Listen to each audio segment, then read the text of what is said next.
நியூஸ்7 நேயர்களுக்கு வணக்கம். இன்றைய செய்தி நிகழ்ச்சியை வழங்குவது சுகிதா. நேற்று மாலை தேர்தல் ஆணையம் என்ன அறிவிப்பு வெளியிடப் போகிறது என்ற மிகப்பெரிய பரபரப்போடு இரண்டு தரப்பு அதிமுக அணியும் இருந்த சூழ்நிலையில் அதிமுகவுடைய சின்னம் இரட்டை இலை சின்னம், அதிமுக கட்சியுடைய பெயர் மற்றும் அதிமுகவுடைய கொடியை தற்காலிகமாக முடக்கம் செய்திருக்கிறது. அதற்கான காரணமாக இரு தரப்பிலிருந்தும் கொடுக்கப்பட்ட ஆவணங்கள் 20,000க்கும் மேற்பட்ட ஆவணங்களை சரிபார்த்து ஒரு முடிவை எடுப்பதற்கான கால அவகாசம் இல்லை என்பதும், டாக்டர் ராதாகிருஷ்ணன் நகர் இடைத்தேர்தலை முன்வைத்து தற்காலிகமாக இப்பொழுது முடக்கம் செய்திருப்பதும், இரண்டு அணிகளும் புதிய பெயரில் கட்சிக்கு இந்த அதிமுக என்பதற்கு முன்போ பின்போ வேறொரு பெயரை சேர்த்து கொள்ளலாம், அது போன்ற ஒரு புதிய பெயரை இரு அணிகளும் கட்சிக்கு வைத்துக் கொள்ளலாம். அது மட்டுமல்லாது 3 சின்னங்களை தேர்வு செய்து கொண்டு வந்தால் இன்று காலை 10 மணி அளவில் தேர்தல் ஆணையம் அவற்றில் ஒன்றை அவர்களுக்கு சின்னமாக, தற்பொழுது ராதாகிருஷ்ணன் நகரில் போட்டியிடுவதற்கான சின்னமாக வழங்கப்படும் என்பதையும் தேர்தல் ஆணையம் தெரிவித்திருக்கிறது. இது ஒரு தற்காலிக முடக்கம் என்பதும் அதில் குறிப்பிடப்பட்டிருக்கிறது. இருந்தாலும் ஏற்கனவே அஇஅதிமுகவுக்கு இது போன்ற 89 வரலாறுகள் மீண்டும் திரும்பி இருக்கிறது. அதனால் ஏற்கனவே ஒரு அனுபவம் இருக்கிறது என்று சொல்லப்பட்டாலும் இன்றைய காலகட்டத்தில் இது என்ன மாதிரியான அரசியல் திருப்பங்களை ஏற்படுத்த போகிறது என்பதும் மிக முக்கியமானது. ராதாகிருஷ்ணன் இடைத்தேர்தலுடைய வெற்றி யாருக்கு சாதகமாக இருக்கும், இவர்களுடைய சின்னத்தை எப்படி கொண்டு போய் சேர்க்க போகிறார்கள், இப்படி பல கேள்விகளை முன்வைக்கிறது. இது குறித்து தான் இன்றைக்கு நம்முடன் விவாதிப்பதற்காக பத்திரிகையாளரும் அரசியல் விமர்சகருமான ஐயநாதன் அரங்கத்தில் இருக்கிறார். வரவேற்று நிகழ்ச்சியை தொடங்கலாம். வணக்கம். தேர்தல் ஆணையத்துடைய இந்த முடிவை நீங்கள் எப்படி பார்த்தீர்கள்? இது ஒரு நேரத்தில் தேர்தல் ஆணையம் ஒரு சுதந்திரமான அமைப்பு, அதனுடைய முடிவை பற்றி நாம் ஆய்வதற்கு முன்பாக இங்கே இருக்கக்கூடிய அதற்கு உள்ளான, அதனுடைய முடிவிற்கு உள்ளான கட்சியினுடைய ஆட்சி இங்கே என்ன நிலை அப்படி என்பதை பார்க்க வேண்டும். ஏன்னா இதனுடைய தொடர்ச்சியாக தான் அந்த முடிவை நான் பார்க்கிறேன். ஒரு வலிமையான தலைமை, வலிமையான ஆட்சி என்கின்ற ஒரு நிலை அவருடைய தலைவி ஜெயலலிதா அவருடைய மரணத்திற்கு பின் மாறி ஒரு பலவீனமான ஒரு ஆட்சி, பலமற்ற தலைமைகள் என்கின்ற ஒரு நிலைக்கு வரும்பொழுது தான் இந்த நிலை இன்னைக்கு ஏற்படுகிறது. எனவே இந்த முடிவு தேர்தல் ஆணையத்தினுடைய முடிவாக இருந்தாலும் கூட அதனுடைய வேறு பிரச்சனை என்பது அஇஅதிமுக கட்சி ஆட்சி இரண்டு இடத்திலும் ஒரு முடங்கிய நிலையில் இருப்பதே காரணம் என்று நான் கருதுகிறேன். ஏனென்றால் ஒரு ஆட்சி நிர்வாகம் வலிமையாக இருக்கும் பொழுது கட்சி அமைப்பும் வலிமையாக இருக்கும், மக்களிடையே அதன் செல்வாக்கும் பலமாக இருக்கும். அப்படிப்பட்ட ஒரு நிலையில் இப்படிப்பட்ட ஒரு சூழல் ஏற்படாது என்பது உங்களுக்கு தெரியும், யாருக்கும் தெரியும். அப்படிப்பட்ட சூழலில் இன்றைக்கு இப்படிப்பட்ட ஒரு முடிவு எடுத்திருக்கின்றது. இவர்களை பொறுத்தவரை இரட்டை இலை என்பது மிக மிக அவசியமானது. இவர்களையும் விட அஇஅதிமுகவும் கட்சியினுடைய சின்னமும் மக்களிடையே சென்று நிலை பெற்றிருக்கக்கூடிய அளவிற்கு அதனால் தேர்ந்தெடுக்கப்பட்ட இந்த பிரதிநிதிகள் மக்களிடையே வேரூன்றி இருக்கவில்லை. இதுதான் இங்கே முக்கியமாக கவனிக்கணும். இல்லாட்டி சின்னம் அந்த அளவுக்கு முக்கியத்துவம் பெறாது. இப்போ எம்ஜிஆருடைய சின்னம் அப்படின்னு தான் நம்ம இரட்டை இலையை சொல்கிறோம். ஆனால் என்னுடைய சின்னம் இரட்டை இலைன்னு உங்களால் சொல்ல முடியுமா? இல்லை, முடியாது. அப்போது அந்த சின்னம் மக்களிடையே சென்று சேர்ந்த அளவிற்கு இவர்கள் செய்த சாதனைகள் மக்களிடையே சென்று சேரவில்லை. எனவே தான் இவர்கள் சின்னத்தை மிகவும் நம்பி போராடி கொண்டிருக்கின்றார்கள். இந்த 2 மாதங்களாக நீங்கள் பார்த்தீர்களானால் இந்த போராட்டத்திலேயே இந்த 2 கட்சிகளும் இந்த கட்சி பிரிவுகளும் மிகப்பெரிய அளவிற்கு ஈடுபட்டிருந்தன என்பதை நான் பார்க்கலாம். இப்போ இந்த தேர்தல் ஆணையம் எடுத்துக்கக்கூடிய முடிவு என்ன அப்படின்னீங்கன்னா, என்னை பொறுத்தவரை தேர்தல் ஆணையம் இப்படிப்பட்ட ஒரு முடிவை எடுக்க வேண்டிய ஒரு கட்டாயத்திற்கு உள்ளாக்கியது ஆர்கே நகர் சட்டமன்ற இடைத்தேர்தல். அவர்கள் முடிவெடுத்தாக வேண்டும், வேறு வழி இல்லை. ஆனால் தேர்தல் ஆணையத்திற்கு போன வழக்கு என்னவென்றால், அந்த கட்சியினுடைய பொதுச் செயலராக சசிகலா தேர்ந்தெடுக்கப்பட்டது, திருமதி சசிகலா அவர்கள் தேர்ந்தெடுக்கப்பட்டது அந்த கட்சியினுடைய விதிமுறைகளின்படி சரியா இல்லையா என்பதுதான். அந்த கட்சியினுடைய பொதுக்குழு என்பது அதற்கான அதிகாரம் படைத்ததா இல்லையா என்பதுதான். அந்த கட்சியினுடைய பொறுப்பாளர்கள் அதன் அடிப்படையில் நடந்து கொண்டார்களா இல்லையா என்பதுதான். 3 விஷயம்தான் கண்டென்சியஸ் இஷ்யூஸ். அதில் இவர்கள் வெகு வேகமாக ஆராய்ந்து தீர்ப்பளித்திருக்க முடியும். ஆனால் தேர்தல் ஆணையம் என்ன செய்திருக்கிறது என்றால், நீங்கள் நிறைய ஆவணங்களை, நீங்கள் சொன்னது போல, முகவரியில் சொன்னதை போல நிறைய ஆவணங்களை எல்லாம் கொடுத்து விட்டீர்கள், எனவே அதை பற்றிய முடிவு பின்னாடி எடுத்துக்கொள்ளலாம் என்று சொல்லி இவர்கள் கட்சியினுடைய அந்த சின்னத்தை பற்றிய ஒரு முடிவை ஒரு விவாத பொருளாக்கி அதன் அடிப்படையில் தீர்ப்பளித்து முடக்கிவிட்டார்கள். இதுதான் இங்கே நடந்திருக்கிறது. இந்த வரலாறுகள் ஏற்கனவே வந்து அதே கட்சிக்கு இருக்கு. நேற்றைக்கு கூட துணை பொதுச் செயலாளர் டிடிவி தினகரன் அவர்கள் பேசும்போது அதையே சொல்லியிருக்காரு. நாங்கள் எப்படி அன்றைக்கு இருக்கக்கூடிய மறைந்த முன்னாள் முதல்வர் ஜெயலலிதா அவர்கள் வந்து எப்படி அதிலிருந்து மீண்டு வந்தாரோ அது போன்று மீண்டு வருவோம். அதற்கான அதாவது கொடுக்கப்பட்ட ஆவணங்களை சரிபார்ப்பதற்கு தேர்தல் ஆணையத்திற்கு நேரம் இல்லை என்ற அதே கால அவகாசம் தான் இவர்கள் வந்து தாங்களுடைய புதிய கட்சி பெயர் அல்லது சின்னம் அல்லது மக்கள்கிட்ட கொண்டு போய் அதை சேர்க்கிறது எல்லாத்துக்குமே அதே கால அவகாசம் தான் இப்போது இருக்கிறது. இதை எப்படி நடைமுறைப்படுத்த போறாங்க அப்படிங்கிற ஒரு கேள்வி இருக்கு இல்லையா? ஆமா, அதாவது இந்த கட்சிகளை பொறுத்த வரைக்கும் என்ன அப்படின்னா, மக்கள் சேவையின் மூலம் மக்களிடம் செய்த சாதனைகளை வந்துட்டு தங்களுக்கு பொறுப்பாக்கி, இப்போ செல்வி ஜெயலலிதா பேசும்போது எனது ஆட்சியில் இந்த உங்களுடைய அம்மாவின் ஆட்சி அப்படிலாம் சொல்லுவாங்க இல்லையா? அப்போ அந்த மாதிரி இவங்க யாராவது பிரகடனம் செய்ய முடியுமா? அப்படி ஏதாவது இவங்க சாதிச்சிருக்காங்களா? ஆனால் சாதிக்கக்கூடிய வாய்ப்பு பன்னீர்செல்வம் அவர்களுக்கும் இருந்தது, இப்பொழுது எடப்பாடி பழனிசாமி அவர்களுக்கும் இருக்கிறது, மற்றவர்களுக்கும் இருக்கிறது. இப்போல்லாம் போகிறாரு, ஜெயக்குமார் போயிட்டு சந்திச்சுட்டு வர்றாரு, மத்திய அமைச்சர் சந்திச்சுட்டு வர்றாரு, இப்படியெல்லாம் ஒரு வாய்ப்பு இருக்குது. ஆனால் இவர்கள் இதுவரை சாதித்தது அப்படி என்ன? ஓபியை வந்துட்டு பன்னீர்செல்வம் அவர்கள் வந்துட்டு தேனியில் நீங்கள் என்ன சாதிச்சிங்கனாலே கஷ்டம். இதே இன்னைக்கு உங்களுடைய தொலைக்காட்சி தான் நினைக்கிறேன், ஆர்கே நகரில் என்ன நிலைமையில் இருக்குது அப்படின்றத காட்டினீங்க. எவ்வளோ அவலம் அது.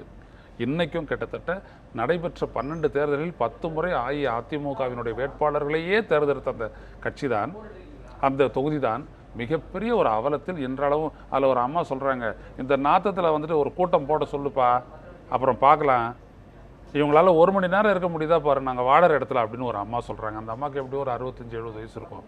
இது என்ன நம்ம ஒரு விடுதலை பெற்ற நாட்டில் தான் வாழறோமன்ற ஒரு எண்ணமே ஏற்படுது. அப்படி இவர்கள் எதை சாதித்தார்கள்?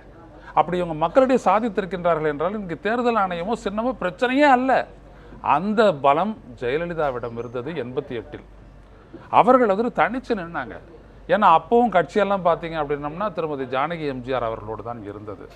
ஆனால் செல்வி ஜெயலலிதா அவர்கள் துணிச்சலாக சந்தித்தார்கள், போனார்கள், பரப்புரை செய்தார்கள். தமிழ்நாட்டினுடைய 2வது பெரிய கட்சி திமுகவுக்கு பிறகு நான் தான் என்று அந்த பிளவிலையும் தன்னை நிரூபித்தார்கள். அப்படிப்பட்ட பலம் இன்றைக்கு இருக்கக்கூடிய தலைமைகளிடம் இருக்கிறதா? எனவே இவர்கள் அதை சுட்டிக்காட்டி அதே போல நாங்களும் பலம் பெறுவோம் என்று சொல்லுவது வந்துட்டு உள்ளீடற்றது.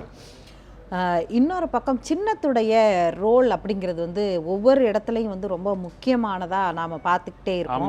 அதாவது இந்த தனிநபர் சார்ந்தோ அல்லது ஒரு கட்சி சார்ந்தோ அதை தாண்டி அந்த சின்னத்திற்காக வாக்களிக்கக்கூடிய மக்கள் இருக்கக்கூடிய தான் இந்தியா முழுவதுமே. அதில் தமிழகம் வந்து ரொம்ப, அதுவும் இந்த திராவிட கட்சிகள் வந்து அதிகமாக சின்னத்திற்காக அந்த பச்சை குத்துவதில் ஆரம்பித்து அதனுடைய உணர்வு பூர்வமாக தங்களோட இணைச்சிக்கிட்டாங்க. 88-ல் இருந்த நிலைக்கும் இன்றைக்கு அதிமுகவுடைய வளர்ச்சியிலே பார்த்தீங்கன்னா இன்றைக்கு அவங்க சொல்கிற அவர்களுடைய கூற்றுப்படி 1.5 கோடி தொண்டர்கள் இருப்பதாக சொல்லப்படுகிறது. அந்த 1.5 கோடி தொண்டர்களுக்கும் சின்னம் இப்போது கையில இல்லைங்கிற அந்த ஒரு மனநிலை இருக்குல்ல, அது என்னவா இருக்கும்? அது இந்த தேர்தலில் பிரதிபலிக்கும்னு நினைக்கிறீங்களா? அதாவது இது பொதுவாக எல்லா கட்சிக்கும் பொருந்தும் நினைக்கிறேன். அஇஅதிமுக மட்டும் இல்லை, அறியாமை இல்லை எந்த அளவுக்கு இவங்க மக்களை வச்சுட்டு இருக்காங்க அப்படின்றதுக்கு இது ஒரு அத்தாட்சி. ஏன்னா மக்களை பொறுத்த வரைக்கும் என்ன, நம்மளுக்கு ஒரு அரசு வந்திருக்கக்கூடிய அரசு என்ன திட்டம் தீட்டி நமக்கான வாழ்க்கையினுடைய பொருளாதார நிலையை உயர்த்தியிருக்கு அப்படின்னு பார்ப்பாங்க. உலகம் ஃபுல்லாக அதுதான், அப்படி தான் பார்த்துட்டு இது பண்ணுவாங்க. 2வது விஷயம் பார்த்தீங்கன்னா வேட்பாளர் யார் நிறுத்துறாங்க அப்படின்றதெல்லாம் அந்த தமிழ்நாட்டில் பேசப்பட்ட ஒரு விடயம் தான். இப்போ தேர்தல் ஆணையம் இப்படியான ஒரு முடிவை எடுத்துவிட்டது.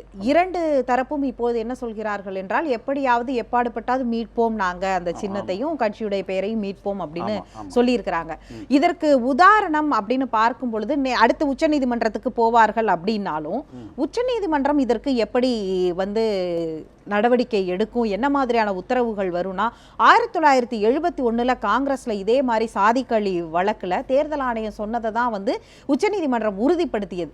இப்ப அதே மாதிரியான ஒரு நிலை இதற்கும், இதே மாதிரியான ஒரு கட்சிக்குள்ள இந்த காங்கிரஸ் ஓனி 2 பிரிவாக போயிருக்க போது இப்பயும் அந்த மாதிரியான வாய்ப்புகள் இருக்கா? இல்ல உச்சநீதிமன்றத்துக்கு போனால் என்ன மாதிரியான இது கிடைக்கும் அப்படின்னு நீங்க நினைக்கிறீங்க அவர்களுக்கு? இல்ல 2 விடயம் இருக்கு. ஒன்று வந்துட்டு என்ன அப்படின்னீங்கன்னா சட்டபூர்வமானது, இன்னொன்று வந்துட்டு ஆக்கப்பூர்வமானது. இப்படி பிரிச்சுக்குவோம். சட்டபூர்வமானது அப்படின்னு நீங்கள் பார்த்தீங்க அப்படின்னம்னா, எலெக்ஷன் கமிஷன் அப்படின்றது ஒரு இண்டிபெண்ட் இன்ஸ்டிடியூஷன், அத்தாரிட்டிலாம் நம்ம சொல்ல வேணாம், institution. It can be influenced but it can remain itself as an independent functioning entity அப்படின்னு வச்சுக்கோங்க. டெமோக்ரஸியில் அது ரொம்ப முக்கியமானது. அதுக்கிட்ட இவங்க ஒரு ப்ராசஸை கொண்டு போயிருக்காங்க. அந்த ப்ராசஸில் வந்துட்டு 17ஆம் தேதி அது வந்துட்டு மறு விசாரணைன்னு சொல்லியிருக்கு. இந்த தேர்தல் முடிவுகள்லாம் வெளியான பிறகுன்னு சொல்லியிருக்கு. அதை முடிச்சிட்ட உடனே எங்கிட்ட வாங்கன்னு வாங்க தேர்தல் இது உச்சநீதிமன்றம். ஏன்னா இன்னொன்றுத்தை அவமதிக்காது.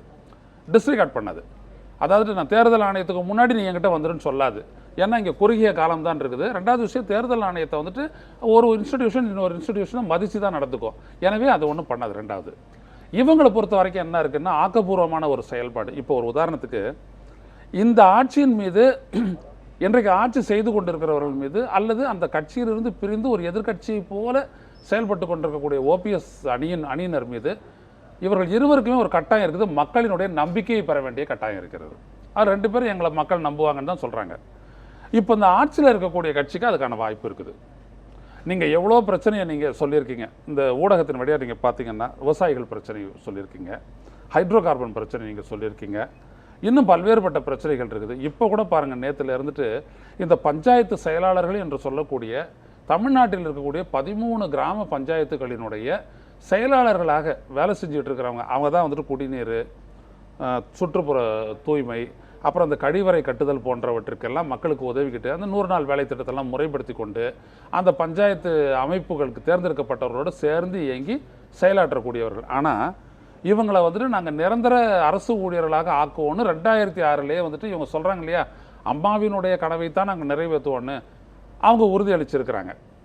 2006க்கு முன்னாடி, அதுக்கு முன்னாடி. அதுக்கப்புறம் என்ன பண்ணியிருக்காங்க, இப்போ 2015 என்ன சொல்லியிருக்காங்க அப்படின்னோம்னா, நான் 110 விதியின் கீழ் அவங்க ஒன்று சொல்லும்போது உங்களை நான் நிரந்தர அரசு ஊழியர்களாக ஆக்குவேன் என்ற ஒரு உறுதிமொழியை அடிச்சிருக்காங்க. அந்த உறுதிமொழியை நிறைவேற்றுங்க அப்படின்னு சொல்லிட்டு நாங்கள் 2 வருஷமாக காத்துட்டு இருந்தோம், நிறைவேற்றலன்னு சொல்லி இப்போ வந்துட்டு போராடிட்டு இருக்கிறாங்க. போராடினவங்க வந்துட்டு இன்றைக்கி பார்த்தீங்கன்னா YMCA நந்தன மைதானத்தில் நேற்று இரவெல்லாம் படுத்து கிடந்திருக்காங்க. 200-300 பெண்களும் அதில் இருக்கிறாங்க. இப்போ இந்த மாதிரியான முக்கிய பிரச்சனைகளை உடனே பண்ண முடியும். அவங்க கேட்குறது நியாயமானது தான். அவங்கள வந்துட்டு நீங்கள் ஒரு கன்சாலிடேட்டட் பேமெண்ட் அப்படின்னு சொல்லிட்டு ஒரு மாதத்துக்கு 7000 ரூபா கொடுக்குறீங்க. அவங்கள அரசு ஊழியர்கள் அப்படின்னு ஆக்குறீங்க அப்படின்னோம்னா அவங்களுக்கு வந்துட்டு அதற்குரிய அந்த ஊதிய கட்டமைப்புக்கு உள்ளே கொண்டு வந்துட்டீங்க அப்படின்னோம்னா அவங்களுக்கு உரிய எல்லா மக்களுடைய நம்பிக்கையை பெறுவதற்கான உதாரணமா. ஏன்னா இவங்க தானே மக்களிடையே செயல்படுறவங்க. பஞ்சாயத்து பிரசிடென்ட் இன்னைக்கு இல்லை, பஞ்சாயத்து அமைப்புகளும் இன்னைக்கு யார் செயல்பட வேண்டியது? இந்த பஞ்சாயத்துகளில் எல்லாம் வந்துட்டு இவங்க தான் செயல்பட்டாகணும். ஏன்னா இவங்ககிட்ட தான் மக்கள் இப்போ கோரிக்கையை வைப்பாங்க. இவங்களுக்கு மேலே ஸ்பெஷல் ஆஃபீஸர்ஸ் இருக்கிறாங்க, அவங்ககிட்ட கோரிக்கையை வச்சாலும் இவங்ககிட்ட தான் மறுபடியும் நடைமுறைக்கு வரும். அப்போ இந்த மாதிரி ஒரு அமைப்பை சேர்ந்தவர்கள் வந்துட்டு போராட்டம் நடத்தும் போது அங்கே கிராமத்தில் என்ன ஆகும்? எதுவும் நடக்காது. அப்போ இதை உடனே கருத்தில் கொண்டு அவர்களை சந்தித்து அவருடைய கோரிக்கையை வந்துட்டு என்னை பொறுத்த வரைக்கும் ரொம்ப நியாயமானது. எங்களை அரசு ஊழியர் என்று சொல்லுகின்றீர்களே, முழுமைப்படுத்துங்கள், ரெகுலரைசஸ் அப்படின்றதான் அவங்களுடைய இது. இதை பண்ணலாம்ல, இது மாதிரி ஒன்று பண்ணலாம். இன்னும் பல்வேறுபட்ட விடயங்களில் ஆர்கே நகரை நீங்கள் எடுத்துக்கங்க. ஆர்கே நகரில் இருக்கக்கூடிய சூழல்கள் வந்துட்டு என்னதான் நீங்கள் தேர்தல் அறிவிச்சிட்ட உடனே திட்டங்களை அறிவிக்கக்கூடாதுன்னாலும் செய்ய வேண்டிய பணிகளை எல்லாம் செய்யலாம் இல்லைங்களா? உதாரணத்துக்கு அங்கே இருக்கக்கூடிய அந்த குப்பை குளங்களை அகற்றுறது, அந்த மக்களினுடைய அந்த வாழ்க்கை சூழலை மேம்படுத்துவது, இதெல்லாம் தான் ஆக்கப்பூர்வமான நடவடிக்கைன்னு சொல்கிறேன். இதன் மூலமாக தான் நீங்கள் உங்கள் கட்சியும் காப்பாற்றிக்க முடியும், உங்கள் சின்னத்தையும் காப்பாற்ற முடியும். இன்றைக்கி தேர்தல் ஆணையம் ஒரு விஷயத்தை சொல்லியிருக்கு, அதிமுகன்ற பெயரே நீங்கள் பயன்படுத்தக்கூடாதுங்க. நீங்கள் நல்லா யோசிச்சு பாருங்கள். ஒரு அதிமுகவினுடைய தொண்டர்களாக இருந்து வந்தவங்க என் கட்சியையே கட்சி பேரையே வச்சு நான் அடையாளப்படுத்தி கொள்ள முடியாது அப்படின்னு தேர்தல் ஆணையம் சொல்கிறத ஒரு அவமானமாக கருதுவாங்களா இல்லையா? ஆனால் அது தொடர்பாக இந்த 2 தலைமைகள் கிட்ட இருந்தோம் இது வரைக்கும் எந்த ரியாக்ஷனுமே வரல. எனக்கு கூட அது ஏன்னு புரியலை. அதிமுகன்ற ஒரு கட்சியை சார்ந்தவர்கள் தான் இவங்க, அது யாருமே மறுக்க முடியாது. ஆனால் அந்த பேரை எப்படி பயன்படுத்தணும் அப்படின்றதுக்கான வழிமுறையை சொல்லுங்கன்னு தேர்தல் ஆணையம் கேட்டிருக்கலாம். ஏன்னா முன்னாடி ஜே அப்படின்னு சொன்னாங்க இல்லையா, ஜானகி அணி ஜெயலலிதா அணின்னு சொன்னாங்க இல்லையா, அதே மாதிரி இன்றைக்கி வந்துட்டு ஓபிஎஸ் அணி தினகரன் அணின்னோ இல்லை சசிகலா அணின்னோ சொல்லலாம். அப்படி ஏதோ சொல்லலாம். அப்படி சொல்லாமல் நீங்கள் அதிமுகன்ற பேரையே பயன்படுத்தக்கூடாது அப்படின்னா அப்போ அவங்க எப்படி கொடியை பயன்படுத்த முடியும்? இது ஒரு இக்கட்டான ஒரு சூழ்நிலையா இருந்தாலும் அந்த இப்பையும் கூட அவர்களுக்குள்ள வந்து 2 பேரும் ஒன்றாவதற்கான வாய்ப்புகள் ஏன்னா இவ்வளவு தூரம் போனதுக்கு அப்புறம் இருக்குன்னு நீங்க நினைக்கிறீங்களா? இல்ல இந்த ரிபல் வந்து கடந்த கால வரலாறுல வந்து எப்படி வந்து ஜெயலலிதா வந்து அந்த ரிபலுக்கு அப்புறம் தான் பெரிய லீடரா அவங்க மாறினாங்க. அது மாதிரி தமிழக அரசியல் வரலாறுல இப்படியான ஒரு ரிபல் வந்து ஒரு தனியா ஒரு லீடரை உருவாக்குறதும் ஒரு புது கட்சியை உருவாக்குறதும் அப்படிங்கிறது எப்படி திமுகலேருந்து வைகோ பிரிஞ்சு போனாரு, அவர் வந்து ஒரு கட்சியை உருவாக்கினார், இப்படியாக அது மாறும்னு நீங்க நினைக்கிறீங்களா? இதை எப்படி பார்க்குறீங்க? இந்தியா முழுவதும் இந்த பிரிஞ்சுக்கிட்டு உடச்சிக்கிட்டு வெளியேறினவங்க எல்லாருமே வந்துட்டு பெரிய கட்சியாக தான் இருக்கிறாங்க. ஜனதா தள்ளிருந்து வெளியே வந்த முலாயம் சிங் அது பெரிய கட்சி தான். அப்புறம் அவருடைய அதே மாதிரி ஜனதா தளத்தில் ஆர்ஜேடின்னு உருவாக்கின லாலு பிரசாத் பெரிய தலைமை தான். திமுக உடச்சிக்கிட்டு வெளியேறின, உடச்சிக்கிட்டு கூட இல்லை, வெளியேற்றப்பட்ட எம்ஜிஆர் ஒரு பெரும் கட்சி ஆனார். 13 ஆண்டுகள் தொடர்ந்து ஆட்சியில் அவருடைய கட்சி இருந்தது. அதுக்கப்புறம் வெளியே ஜெயலலிதா வந்துட்டு ஒதுக்குனாங்கன்னு கூட சொல்லலாம். அந்த காலகட்டத்தில் எனக்கு நல்ல நினப்புலாம் இருக்குது. அப்போலாம் ஒதுக்குனாங்கன்னு அவங்க நின்று போராடி எல்லாம் வந்துட்டதுக்கு பிற்பாடு இவங்க தோத்துட்டாங்கல்ல. இவங்க ஜானகியிலேருந்து ஒரே ஒருத்தர் தான் ஜெயித்தாங்க. இப்போலேருந்து 27 பேர் ஜெயித்தாங்க. ஜெயிச்சு இவங்க எதிர்கட்சி தலைவியாக வந்தபோது அப்போ என்ன அதிமுககாரங்க பேசிக்கிட்டாங்கன்னா, 2 ஓட்டையும் சேர்த்துப்பார், நம்ம தான் ஜெயிக்கிறோம், திமுக கிடையாது அப்படின்னு சொன்ன ஒரு பேச்சு தலைமை வரைக்கும் போச்சு. விளைவு என்னாச்சு, ஜானகி அம்மையாரை வந்துட்டு விட்டு கொடுத்தாங்க. விட்டு கொடுத்துட்டோன்னே அந்த கட்சியை ரொம்ப ஒரு ஸ்மூத் டிரான்சிஷன் சொல்லுவாங்களே, அடுத்த கட்டத்துக்கு போயிட்டு மறுபடியும் அதிமுக. அதுதான் கேட்குறேன், அப்படி இப்போ விட்டு கொடுக்க வாய்ப்பு இருக்கான்னு கேட்குறேன். முடிவு தான் சொல்லணும். மக்கள் வந்துட்டு இந்த ஒரு இடைத்தேர்தலையே இவங்களுக்கு அப்படி ஒரு புத்தி வந்துருமா அப்படின்றத நம்ம பார்க்கணும். இன்னொன்று, மக்கள் மறுபடியும் இவங்களை நம்பி ஏற்றுக்குவாங்களான்ற ஒரு விடயம் இருக்குது. இப்போ ஜெயலலிதா அப்படின்றவங்க வந்துட்டு ஒரு நீண்ட கால அரசியலில் ஒரு துணிச்சலான ஒரு வலிமையான ஒரு தலைமைன்ற பேர் எடுத்தவர் அவங்களுக்கு இருக்கிறது. அவங்க செஞ்ச விஷயம், அம்மா இதெல்லாம் நம்மளுக்கு செஞ்சாங்கன்னு நான் கிராமத்து மக்களுடைய குரலை சொல்கிறேன், என் குரல் கிடையாது. அவங்க சொல்கிறேன், இதுக்கு மேலே என்னங்க செய்யணும், அம்மா எவ்வளோ செஞ்சுருக்குறாங்க. ஆடு கொடுத்துருக்குறாங்க, மாடு கொடுத்துருக்குறாங்க, ஃபேனு கொடுத்துருக்குறாங்க, மிக்சி கொடுத்துருக்குறாங்க. இந்த அரசு அதிகாரிகள் தான் நம்மளுக்கு உடனே வழங்காத லேட்டு பண்ணுறாங்களே ஒழிய இப்படிலாம் கடையில் நான் கேட்டிருக்கிறேன். அப்போ கிராமத்தில் மக்களுடைய மனநிலையில் வந்துட்டு செல்வி ஜெயலலிதா அவர்கள் ஒரு இடத்த பிடிச்சிருந்தாங்க இல்லையா, அந்த இடத்த பிடிச்சிட்டு இப்போ அந்த இடம் இல்லை. இப்போ இதை யார் நிரப்புறது அப்படின்னு பார்த்தோம் அப்படின்னோம்னா, அதற்கான கேப்பபிலிட்டி உள்ள திறன் உள்ள யாருமே இவங்க கிடையாது. ஏன்னா இவங்களாம் கையை கட்டி நின்றவங்க தான். அந்த மாதிரி ஒரு இது இப்போ இவங்களுக்கு இருந்த நான் அந்த ஆக்கப்பூர்வமான நடவடிக்கைகள் மூலமாக இவங்க அந்த இடத்த நிரப்பினால் தவிர அது வர முடியாது. இந்த தேர்தலில் வரக்கூடிய முடிவு வந்துட்டு இவங்க 2 பேருக்குமே இல்லாமல் போய் எதிர்த்து நிற்கக்கூடிய எதிர்கட்சியாக இருக்கக்கூடிய திராவிட முன்னேற்ற கழகத்துக்கு அது வந்துட்டு ஒரு பெரிய பயனை தந்தது, வெற்றி தந்தது அப்படின்னோம்னா, அப்போ இவங்க 2 பேரையும் வாக்குகள் எல்லாம் கூட்டி பார்த்து ஒன்றா இருந்தால் நம்ம தானே ஜெயிப்போன்னு அதுவே மறுபடியும் அந்த பிளவு, ஜெயலலிதா ஜானகி பிளவுக்கு பின்னாடி ஏற்பட்ட ஒரு மறுபடியும் ஒரு இணைப்பு முயற்சியாக மாறலாம். அன்றைக்கு வந்து 2 பிரிவாக இருந்தது. நீங்கள் சொல்கிற மாதிரி இந்த வாக்கு வங்கிகள் வந்து ஸ்பிளிட் ஆகி நிற்கிறது. நாம் கண்டிப்பாக அதிமுகவுக்குன்னு ஒரு கணிசமான வாக்கு வங்கி இருக்கிறது. அது இந்த தொடர்ந்து வந்து இந்த நாடாளுமன்ற தேர்தல், அடுத்தடுத்த 2 பொது தேர்தலே அவங்களுடைய வாக்கு வங்கி ஒரு பக்கம் வந்து கூட்டிகிட்டு இருக்கிறத பார்க்குறோம். ஆனால் அது இப்போ 2ஆக ஸ்பிளிட் ஆக போகிறதுல 3ஆக ஸ்பிளிட் ஆகிறதுக்கான வாய்ப்புகள் ஒரு பக்கம் இருக்குது. அது வந்து நேரடியாக வந்து தீபா வந்து கட்சி ரீதியாக தொடர்பில் இல்லைனாலும், ஆனால் அவர் தொடங்கி இருக்கக்கூடிய எம்ஜிஆர் அம்மா தீபா பேரவையில் பின்னாடி நிற்கிற தொண்டர்கள்னு சொல்றவங்க இந்த அதிமுகவிலேருந்து வந்தவங்களா தான் இருக்கிறாங்க. அப்ப 3ஆ ஸ்பிளிட் ஆகும்போது இது எப்படியான தேர்தல் களமா இருக்குன்னு நினைக்கிறீங்க? இப்போ பொதுவாக நீங்கள் பார்த்தீங்க அப்படின்னோம்னா, திமுக அப்படின்றது இது நேராக எலெக்ஷன் அனாலிசிஸ்க்கு தள்ளி விட்டீங்க. நீங்கள் அந்த இடத்தையே ஸ்டேஜ் எலெக்ஷன் அனாலிசிஸ் தள்ளி விட்டீங்க. பொதுவாகவே பார்த்தீங்கன்னா திமுக வந்துட்டு ஒரு நிரந்தர வாக்கு வங்கி தக்க வைத்து கொண்ட ஒரு கட்சியாக காலமாக நிரூபித்திருக்கிறது. ஜெயிக்கிறாங்க, தோக்குறாங்க, அது வேற. ஆனால் அதற்கு எதிரான ஒரு வலிமையான கட்சி எப்பொழுதெல்லாம் பலவீனப்படுதோ, இல்லை கூட்டணி மூலமாக இந்த திராவிட முன்னேற்ற கழகம் பலம் பெறுதோ, அப்போ கூட்டணி மூலமாக திமுக பலம் பெறும் போதெல்லாம் அதிமுக அவங்க தோற்கடிச்சிருக்கிறாங்க. அதுவும் உண்மை. இந்த முறை தான் அது வந்துட்டு சரியாக வரல, கடந்த தேர்தலில் 2016. ஆகவே நீங்கள் பார்த்தீங்க அப்படின்னோம்னா இப்போவும் பயன்பெறக்கூடிய கட்சியாக வந்துட்டு திமுக தான் இருக்கும்னு நான் உறுதியாக நம்புகிறேன். ஏன்னா இது எலெக்ஷன் அனாலிசிஸ். ஆனால் இன்னொன்று நீங்கள் கவனிக்கணும், நான் சொன்ன அந்த சாதாரண அந்த கடைகோடி மக்களிடம் அவங்க ஒரு 25% ஓட்டு பேங்க்.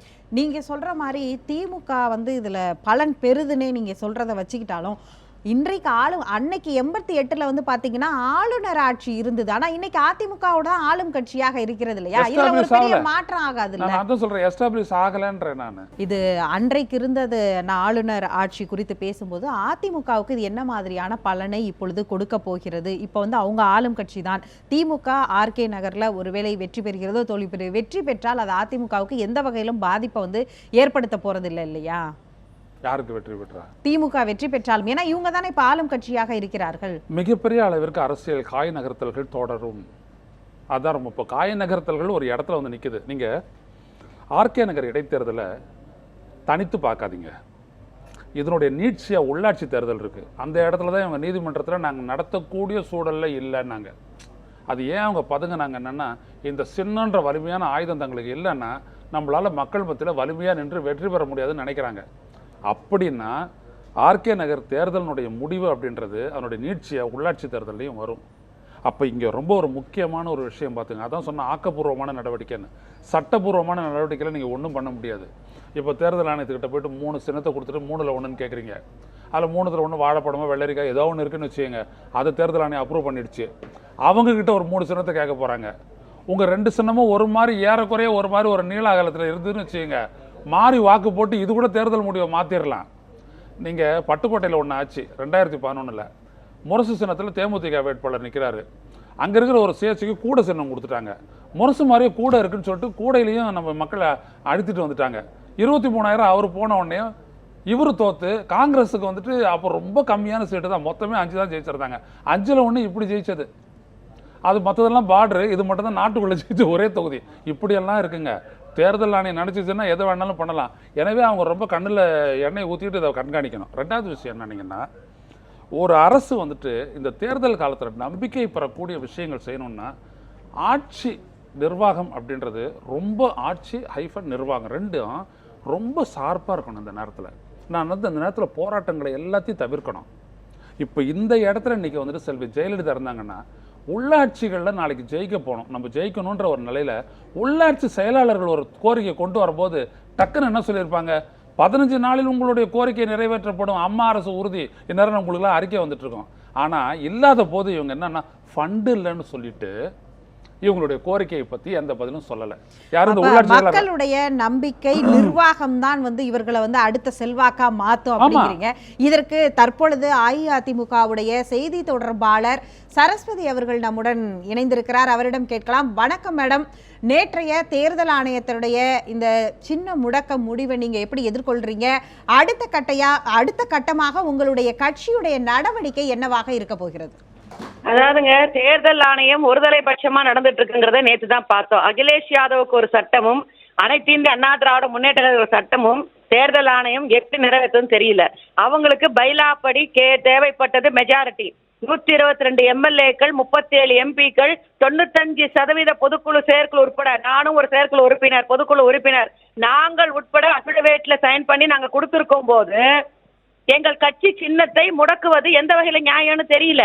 அதற்கு மட்டுமல்லாமல் ஒரு கட்சி பேரையே சொல்லக்கூடாதுன்னு என்னங்க? அதாவது நீங்க அவங்களும் பன்னீர்செல்வம் நாங்களும் ஈக்குவலா இருந்தா கூட அவங்க பேசலாம். வெறும் 11 எம்எல்ஏக்கள் அந்த பக்கம்,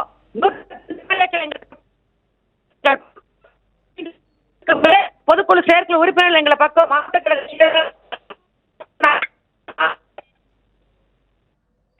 படுத்தக்கூடாதுங்கிறது இந்திய அரசியல் வரலாற்றுல எப்ப சொல்லப்பட்டிருக்கு? சின்னத்தை முடக்குறாங்க, சரி, கட்சி பேரை சொல்லக்கூடாதுன்னு எப்படி சொல்ல முடியும்? இதுல அரசியல் விளையாடுது.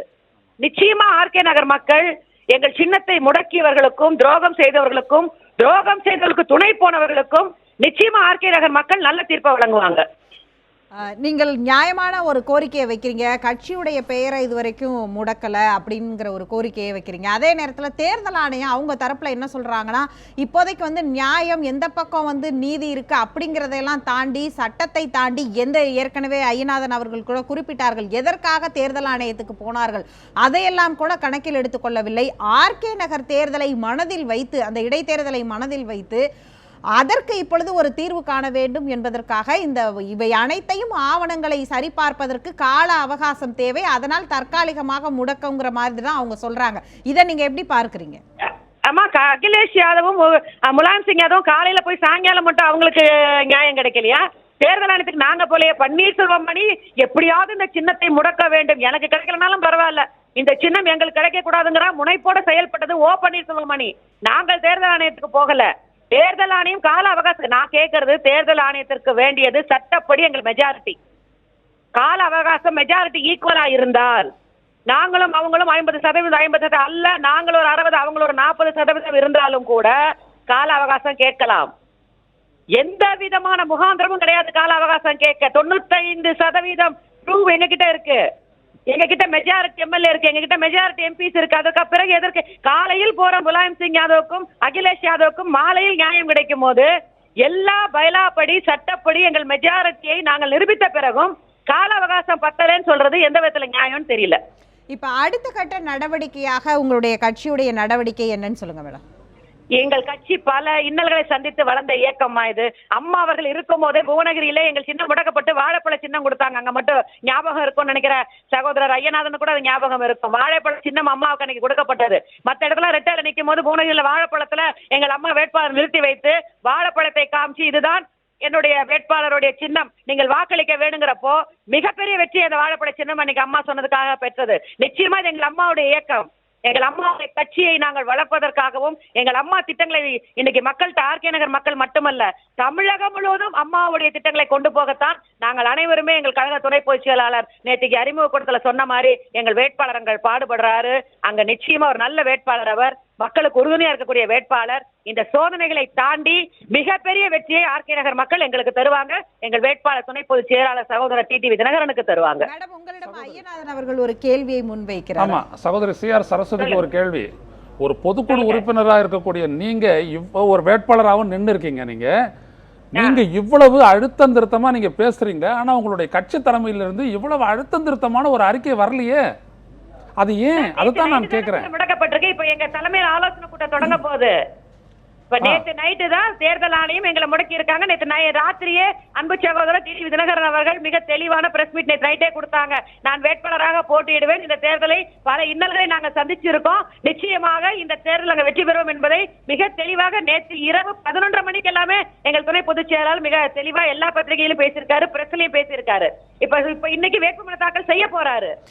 மேடம், இறுதியா ஒரு பதிலை நீங்க எதிர்பார்க்கலாம் சார். இறுதியா ஒரு கேள்வி. ஏன்னா எதுக்கு நான் சொல்ல வரேன் அப்படின்னீங்கன்னா, நீங்க போன ஒரு விடயம் அப்படின்றது வந்துட்டு திருமதி சசிகலா அவர்கள் பொதுச் செயலராக தேர்ந்தெடுக்கப்பட்டது முறையானது தானா இல்லையா என்கின்ற ஒரு கேள்வியை வந்துட்டு அதை வந்துட்டு முடிவு செய்யறதுக்கு இவ்வளவு காலதாமதம் தேவையா அப்படின்னு சொல்லி நீங்க கேட்ட கேள்வியை வந்துட்டு ஒரு சட்டபூர்வமான மிகவும் ஒரு வலிமையான ஆழமான ஒரு கேள்வியா நான் பாக்குறதுனால தான் நான் உங்ககிட்ட இந்த கேள்வியை கேட்டேன். இல்ல சார், அதாவது அந்த கேள்வியும் வைத்து விட்டு இதையும் கேட்டோம். நாங்க மெஜாரிட்டியை ப்ரூவ் பண்ணிருக்கோம், சின்னம் எங்களுக்கு ஒதுக்குங்க. இதையும் எங்க வக்கீல்கள் எல்லாம் ராத்திரி 10 மணி வரைக்கும் வாதாடி தானே சார் இருக்கோம். 10:30 மணிக்கு தானே 11 மணிக்கு தானே. மேடம், உங்களுடைய தகவல்களுக்கு நன்றி. கட்சி சின்னம் முடக்கப்படுவது சரி, ஆனால் ஒரு கட்சியுடைய பெயர், நீங்க ஆரம்பத்திலே அதை குறிப்பிட்டீங்க, கட்சியுடைய பெயர் அப்படிங்கிறது இது முதல் முறையா இப்படி பண்றாங்க.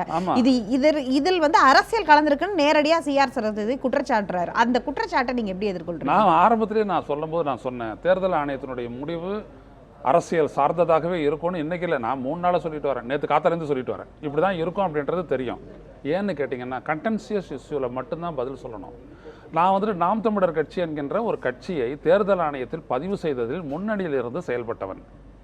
என்னுடைய கட்சியினுடைய ஆவணத்தை நான் அங்கே பதிவு செய்யும் பொழுது அந்த ஆவணத்தினுடைய ஒரு வார்த்தைகளையும் பார்த்து சரிபார்த்த பின் தான் எங்களுடைய பதிவை ஏற்றுக்கொண்டு எங்கள் பதிவு செய்யப்பட்ட ஒரு அரசியல் கட்சியாக கேட்டுக்கொண்டார்கள். அவர்களை பொறுத்த வரைக்கும் இந்திய அரசமைப்பிற்கு முரணாக ஏதாவது இருந்தால் அதை சரி செய்ய சொல்வார்கள்.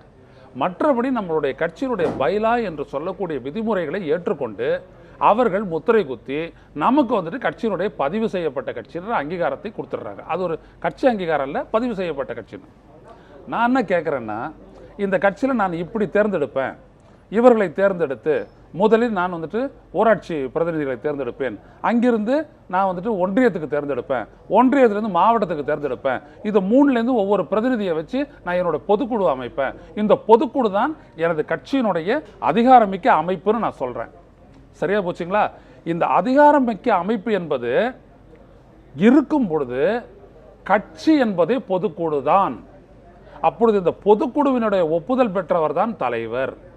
இந்த பொதுக்குழுவினுடைய ஒப்புதலோடு நாங்கள் எப்படி பைலால குறிப்பிட்டிருக்கிறோமோ அவர் தான் பொதுச் செயலர். அதற்கு பிறகு மற்றவர்களுடைய நியமன அதிகாரம் தலைவருக்கு என்னென்ன கொடுக்கப்படுகிறது என்பதும் இதில் இருக்கும். இவ்வளவு தெளிவாக நாங்கள் ஒன்று எடுத்துகிட்டு போயிட்டு ஃபைல் பண்ணிட்டு வந்துடுறதுக்கு அப்புறமா அதில் ஒரு கேள்வி என்னுடைய கட்சியை சேர்ந்த ஒருத்தர் போய் கேட்குறாருன்னா, that becomes a public document. யார் வேணாலும் போகலாம், யார் வேணாலும் எங்களுடைய கட்சியினுடைய ஆவணத்தை பார்க்கலாம். ஏன்னா ஒரு கட்சியுடைய பெயரை இதற்காக பயன்படுத்த கூடாது அப்படின்னு சொல்றேன். அப்படி வரும்பொழுது எங்க கட்சியில ஒருத்தர் தேர்ந்தெடுக்கப்பட்ட விதம் தப்புன்னு ஒருத்தர் சொல்றாருன்னா, இந்த பைலாவை பார்த்து இந்த இடத்துக்கு இது முரண் சார் அப்படின்னு சொன்னாங்கன்னா, முரணுன்னு சொல்லவர் வந்துட்டு கிட்ட என்கொயரி பண்ணிட்டு உடனடியா இவங்க என்ன பண்ணுவாங்க, அந்த கட்சியினுடைய தலைமைக்கு நீங்கள் தேர்ந்தெடுக்கப்பட்டது அல்லது நீங்கள் நியமித்த இந்த நியமனம் நீங்கள் பதிவு செய்த இந்த உங்களுடைய ஆவணத்தின்படி விதிமுறைகளின்படி தவறு என்று சுட்டி காட்டுவார்கள். வேற யாராவது தேர்ந்தெடுங்கள் தான் சொல்லணும். இதுதான் தேர்தல் ஆணையத்துக்கு இருக்கக்கூடிய வரை. இதை தாண்டி உங்களுக்கு என்ன இருக்குது? ஒன்னு சொல்றேன், நான் பதிவு செய்யாமலே எனது கட்சி தேர்தலில் போட்டியிடுவதற்கான உரிமை உண்டு. நான் அதை விளக்குற பிறகு கண்டிப்பா நமக்கு நேரம் ரொம்ப குறைவாக இருக்கிறதுனால நிகழ்ச்சியில் பங்கேற்று உங்களுடைய கருத்துக்களை பகிர்ந்து கொண்டதற்கு ரொம்ப நன்றி. மிக்க நன்றி. இன்றைய செய்தி நிகழ்ச்சி இத்துடன் நிறைவடைகிறது. மற்றும் ஒரு நிகழ்ச்சியில் சந்திக்கலாம். நன்றி, வணக்கம்.